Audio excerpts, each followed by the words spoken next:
ये कहानी है एक भूतिया स्टेशन की।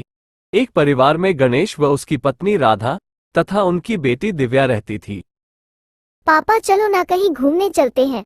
हमें काफी समय हो गया हम कहीं घूमने भी नहीं गए। पापा चलो प्लीज। चलो बेटा दिव्या, तुम्हारी माँ से कहलवा दो। अगर तुम्हारी मम्मी कह देगी तो हम कल ही घूमने चले जाएंगे। फिर दिव्या दौड़ती हुई अपनी मम्मी के पास चली जाती है और कहती है, मम्मी तुम पापा से कह दो ना, हम कहीं घूमने चलते हैं। प्लीज तुम पापा से कह दो। हाँ चलो ठीक है, हम कल कहीं पहाड़ी इलाकों में घूमने के लिए चलेंगे। ओके अब तो तुम खुश हो ना। फिर दिव्या घूमने जाने के नाम सुनते ही झूम उठती है। फिर अगली सुबह हो जाती है। वह एक ट्रेन में बैठकर किसी पहाड़ी इलाके में जा रहे थे। वो सभी ट्रेन के अंदर बैठे हुए थे और सफर का मजा ले रहे थे। मम्मी मम्मी बताओ ना, हम कौन सी जगह जा रहे हैं घूमने के लिए। बेटा हम पहाड़ी इलाकों में जा रहे हैं, जहाँ पर बड़े बड़े पेड़ और बड़े बड़े जानवर होंगे। अरे तुम याद रखना, हमें रात को 2 बजे दूसरी ट्रेन लेनी है, वही हमें आगे पहुंचाएगी। अगर मैं भूल जाऊं तो तुम मुझे याद दिलवा देना। फिर वो ट्रेन में बैठे रहते हैं और धीरे धीरे करते रात बढ़ती जाती है। फिर गणेश अपनी घड़ी निकालता है और घड़ी में समय देखने लगता है।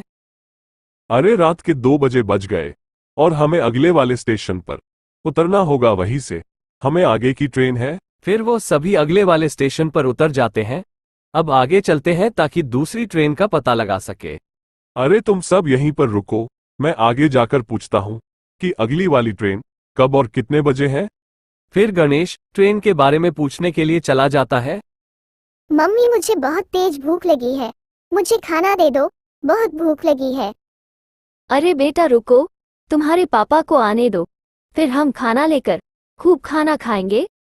फिर वहां पर गणेश आ जाता है। अरे हमारी एक ट्रेन तो रात के 1 बजे ही निकल गई, अब दूसरी ट्रेन सुबह 5 बजे आएगी, इसलिए हम कुछ देर आराम कर लेते हैं। पापा मुझे बहुत जोर से भूख लगी है, पहले मुझे खाना खिला दो। अरे राधा, मेरे बैग में देखो, सबके लिए खाना लेकर आया हूँ, मैं सबको बताना भूल गया। तभी वो सब वहीं पर बैठकर खाना खा रहे थे। तभी गणेश को एक लड़की आवाज देकर इधर बुलाती है और वो कुछ कहना चाहती थी। अरे ये लड़की इधर देखकर मुझे क्यों बुला रही है, लगता है कोई काम है। अरे राधा तुम यहीं पर रुको, मुझे जोर से टॉयलेट आई है, मैं टॉयलेट करके आता हूँ। फिर गणेश टॉयलेट के बहाने उस लड़की के पास चला जाता है। अरे यहाँ पर तो कोई नहीं है, वो तो यहीं पर खड़ी थी। गणेश लड़की के पीछे पीछे जाता है। वो लड़की धीरे धीरे करके गणेश को एक भयानक जंगल में ले आती है। गणेश पीछे पीछे आ जाता है। अरे यह मैं कहाँ आ गया, मुझे लगता है मैं काफी दूर आ गया, मुझे वापस चलना चाहिए, कहीं मैं रास्ता ना भूल जाऊं। और वो पता नहीं कौन थी और कहाँ पर चली गई, मुझे चलना चाहिए। जब गणेश पीछे देखा है तो वो डर जाता है, क्योंकि वो लड़की उसके पीछे आ गई थी। अरे तुम तो आगे चल रही थी और पीछे कहाँ से आई, तुम हो कौन? अरे ये जंगल तो मेरा है, तुम इस जंगल में कैसे आए, वह भी रात के समय। जो भी जंगल में आता है वह वापस कभी नहीं जाता। अरे तुम कैसी बातें कर रहे हो, और इतनी रात को जंगल में क्या कर रही हो? ये जंगली ही मेरा घर है, लेकिन तुम यहाँ पर क्या कर रहे हो? तभी गणेश बहुत डर जाता है और सीधे रेलवे स्टेशन की तरफ भागने लगता है। फिर वो लड़की एक पक्षी बन जाती है और गणेश के पीछे चली जाती है। गणेश दौड़ रहा था, लेकिन वो लड़की गणेश के आगे आकर एक बड़ा पक्षी बन जाता है। गणेश वहीं रुक जाता है। गणेश इतने बड़े पक्षी को देखकर वहीं पर रुक जाता है। गणेश बहुत डर जाता है। धीरे धीरे देखते ही वो पक्षी एक चुड़ैल के रूप में बदल जाता है। गणेश बहुत घबरा जाता है। अब तू बचकर कहीं नहीं जा सकता, तेरी मौत मेरे हाथों से लिखी है।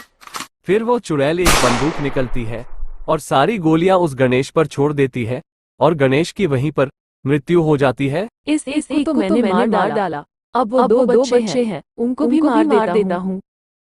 फिर वो चुड़ैल वहां से चली जाती है और रेलवे स्टेशन पर पहुंच जाती है और उन दोनों पर गोलियां चला देता है, जिसके कारण उन दोनों की वहीं पर मृत्यु हो जाती है। वो एक भूतिया स्टेशन था, वहां पर जो भी जाता है वो वापस कभी नहीं आता। ये स्टेशन मेरा है। यहाँ पर कोई भी नहीं आ सकता। जो भी स्टेशन पर आएगा वो मेरे हाथों से मर जाएगा।